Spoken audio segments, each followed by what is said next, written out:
Selamat datang di New Perspective.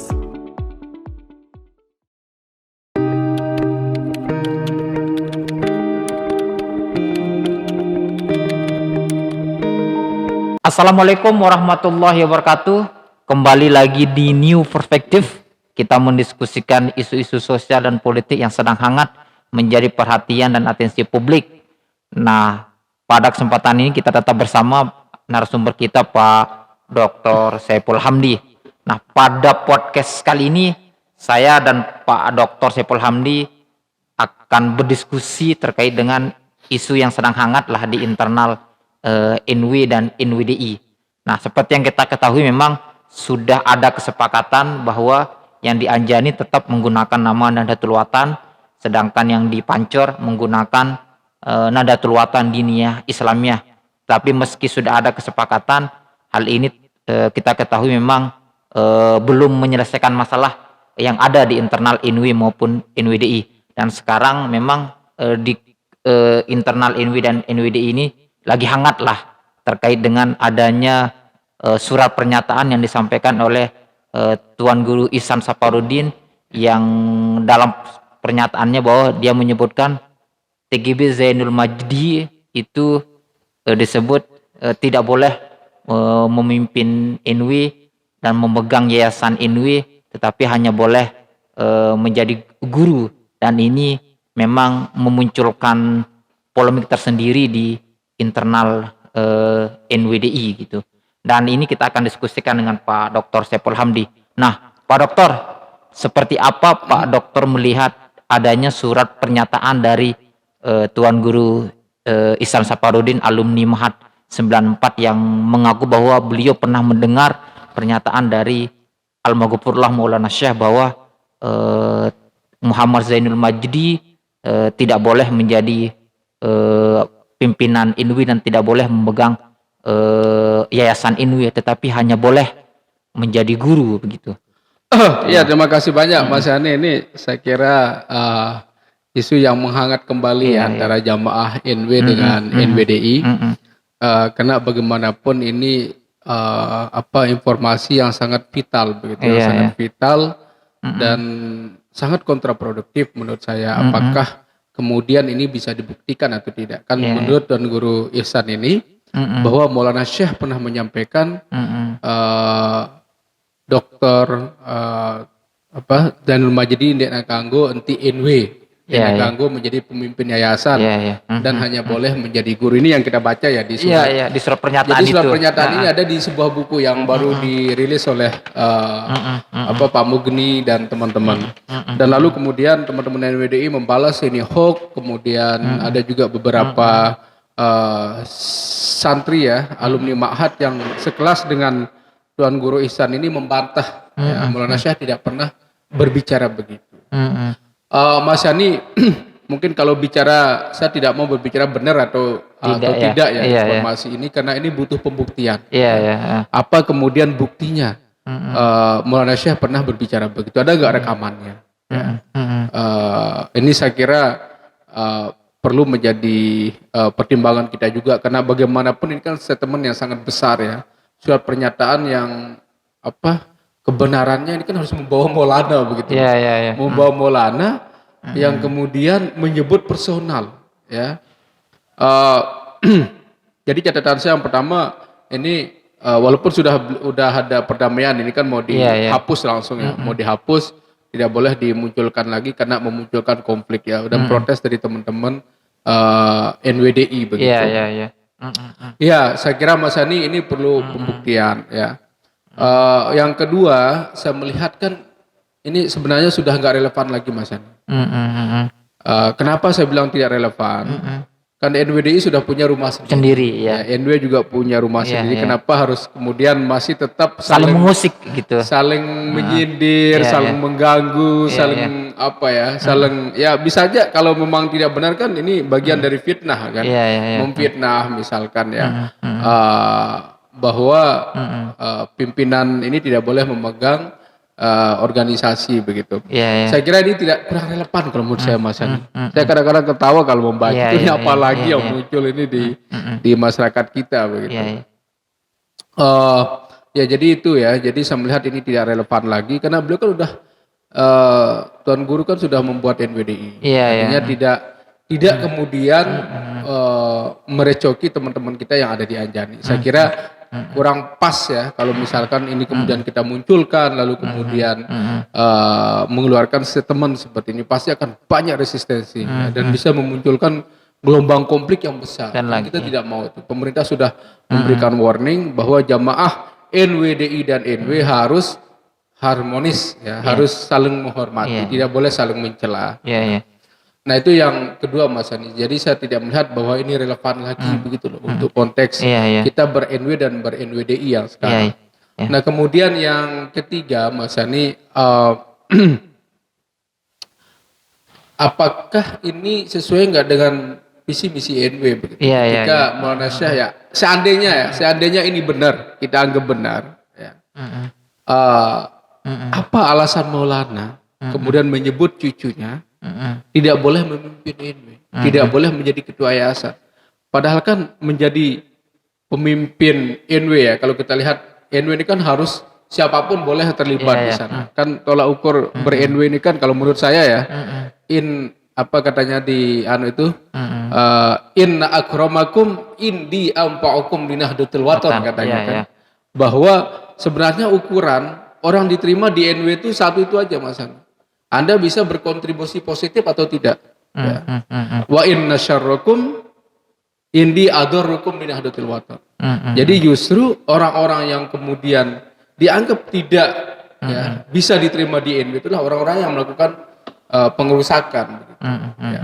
Nah, ya oke lah, saya tidak mau membahas terlalu jauh tentang konflik NW, kemudian kontroversi tentang kepemimpinan di NW pasca Maulana Syekh meninggal.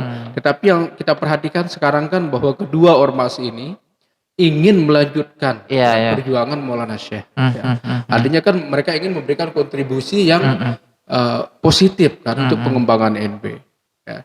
Nah ini menurut saya Mas Ania bahwa kita perlu juga melihat bagaimana sebenarnya apa sih tolak ukur orang kemudian bisa diterima di NW.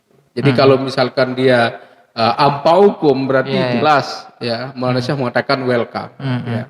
Adorukum ya. Ya mungkin pasti ini ada sentimen lah ya, sentimen atau mungkin gesekan-gesekan ya, persaingan di internal NW yang kemudian memunculkan fatwa ini. Ya terutama teman-teman kita dari kubu Nahdlatul Wathon lah yang katanya pernah mendengar Maulana Syekh ya. Tetapi banyak juga yang mengatakan nggak pernah Maulana bicara begitu. Makanya sekarang ya, mana buktinya itu kan yang bagaimana buktinya. Nah kemudian catatan saya Mas Ani bahwa kita perlu melihat apa sih sebenarnya posisi organisasi di sini. Jadi organisasi itu tidak bisa kita posisikan seperti agama. Jadi organisasi ini kan hanya tempat orang berkumpul. Hanya tempat orang berkumpul, dan di NW itu perkumpulan ini sifatnya keagamaan. Orang mengajak untuk kebaikan, gak ada orang ngajak perang berkelahi itu sudah menyalahi visi misi NW. Tujuan NW kan li'izil Islam wal muslimin kan. Jadi bagaimana kemudian menjayakan Islam, kemudian mensejahterakan teman-teman muslim kan begitu ya. Jadi itu tujuan Nahdlatul Wathon sebenarnya. Bahwa selama ini kita seringkali memposisikan organisasi itu sama dengan agama, ini keliru menurut saya. Artinya kalau kita bicara hak ya siapa saja lah misalkan boleh memimpin NW ya. Ya terlepas dari adanya konflik internal di NW. Tapi saya melihat ya, kalau apa yang sering kita dengar-dengar itu kan Maulana mengatakan begini, kalau yayasan itu milik keluarga, kalau organisasi milik publik ya. Artinya kan di luar NW aja boleh mimpin NW kan. Di luar zuriat. Kalau kita dengar kata-kata Maulana, di luar zuriat boleh orang memimpin NW, apalagi dia zuriat. Kan ini sangat terbalik begitu. Ketika ada surat pernyataan ini yang muncul, justru menurut saya agak bertentangan ya dengan nilai-nilai ke-NW-an itu sendiri. Tapi ya sudahlah Mas Ani. Kita tidak tahu, ini kan persoalan di dalam, persoalan bagaimana orang mereproduksi konflik. Kira-kira kalau dari pandangan Abang, apa dampaknya bagi jamaah begitu dengan adanya surat pernyataan kontroversial ini begitu Bang? Iya, saya kira kita perlu berhati-hati ya. Sekarang kan NW sedang mengalami transisi ya pasca konflik. Selalu saya mengatakan NWI pasca konflik ya, termasuk NWDI. Sekarang kita udah islah kemarin di Hotel Lombok Astoria, kita udah lama ya berjibaku, saling hantam ya, saling gesek antara elit. Nah, sekarang sudah saatnya kita ya pos ini bagaimana kita membangun kehidupan baru. Jangan sampai kemudian ini membangkitkan luka-luka lama lagi begitu antara kedua jamaah dan tidak bisa kita nafikan kedua jamaah ini punya masa yang besar, sama-sama besar. Ya. Apakah kemudian kita tidak capek ya mengadu jamaah? Ya, ini kritik saya terhadap pimpinan kita lah. Jangan sampai ya termasuk para tuan guru, jangan sampai memanfaatkan jamaah untuk kepentingan begitu. Ini masyarakat udah capek dengan konflik NW ini. Berapa rumah yang rusak, ya. Berapa nyawa yang melayang. Kenapa kemudian tokoh-tokoh kita ini tidak sadar gitu loh, selalu ingin memancing di air keruh, ya. Hanya untuk diakui. Ini kan persoalannya di sini Mas Yani. Banyak orang dia ber-NW tapi ingin diakui gitu loh. Dia orang hebat, dia memperjuangkan NW, tetapi dengan cara-cara yang tidak baik menurut saya. Ini saya kira ada di NWD, ada juga di NW. Ya, ini teman-teman yang pola berpikir seperti ini perlu kita potong. Ini saya kira tidak mencerminkan sosok ya seorang kader NW yang baik begitu. Saya kira dampaknya akan sangat berbahaya ya buat keharmonisan NW dan NWDI. Sekarang kan seperti yang saya katakan tadi, semua kedua-duanya sudah punya rumah sendiri. Walaupun brandingnya beda ya. Kalau pancorkan Nahdlatul Wathon Diniyah Islamiyah. Jadi ada tambahannya sedikit kan, Diniyah Islamiyah. Tetapi kan isinya juga ya saya kira tidak jauh beda lah dengan Nahdlatul Wathon ya, logo masih sama. Nah, sekarang kita perlu memberikan edukasi kepada masyarakat kita supaya ya udahlah kita bangun kehidupan yang harmonis begitu loh. Ya, apa sih yang mau dicari sekarang? Semua sudah punya jamaah, punya ruang untuk mengabdi ya. Sama-sama ingin memperjuangkan Nahdlatul Wathon ya. Ajaran-ajaran Maulana Syekh maksud saya. Ingin memperjuangkan ajaran Maulana Syekh baik yang ada di NW maupun NWD. Saya kira Mas Yani perlu kita antisipasi jangan sampai kemudian ini mengalami eskalasi yang lebar ya. Nah, kira-kira dengan kondisi yang ada apa sebaiknya respon yang harus dilakukan oleh jamaah dengan kondisi ini begitu Bang? Saya kira udah bagus ya teman-teman NWDI memberikan somasi ya, supaya ya ini surat pernyataan ini dicabut ya, dihapus dari buku itu, dihilangkan supaya tidak menimbulkan konflik yang berkepanjangan. Karena ya itu tadi itu. Kalau kita bicara hukum agama ini kan keliru juga Mas Yani. Kalau perempuan ya ini pun masih kontroversi juga ya, kontraproduktif. Misalkan banyak orang mengkritisi perempuan tidak boleh jadi pemimpin sholat misalkan. Kalau itu kita ngomong boleh lah karena ada unsur agamanya. Tapi kalau hanya menjadi pemimpin NW, semua orang ketawa nanti. NW kan organisasi bukan apa-apa kan. Sama dia dengan Muhammadiyah. Pak Din Samsudin pernah menjadi pemimpin Muhammadiyah walaupun dia orang Sumbawa. Ya oke lah sekarang di NW ini kan kita masih kalau bahasa saya itu setengah demokrasi karena cahaya zuriat masih kuat jadi mereka lah yang dipercaya oleh jamaah untuk memimpin NW tapi sebenarnya boleh orang luar menjadi PBNW itu boleh karena tidak ada larangannya. Ini yang saya kira Mas Yani jangan sampai kemudian ini menimbulkan gesekan lagi. Artinya perlu kita sikapi secara arif dan bijaksana lah terkait ini. Secara arif. Pertanyaan terakhir terus Bang. Nah kemarin juga kan sempat muncul polemik terkait dengan logo Hizbullah itu. Nah seperti apa Abang melihat terkait dengan polemik logo Hizbullah ini yang digunakan oleh teman-teman dari NWDI begitu Bang? Ya kayaknya di kantor juga saya baca kan rangkaiannya dekat-dekat peristiwanya nih. Bagaimana teman-teman NWDI mencoba mengkritisi logo Hizbullah. Kalau kita kan logo Hizbullah itu di bundaran dalamnya yaitu kan La ilaha. Kemudian di bawah lagi la ilaha. Di tengah itu Hizbullah. Memang ini multi tafsir juga begitu kan. Kecuali misalkan Hizbu di tengah, Allah bisa di atas, di bawah juga ada Allahnya harusnya ada gitu. Ya mungkin menurut saya ya.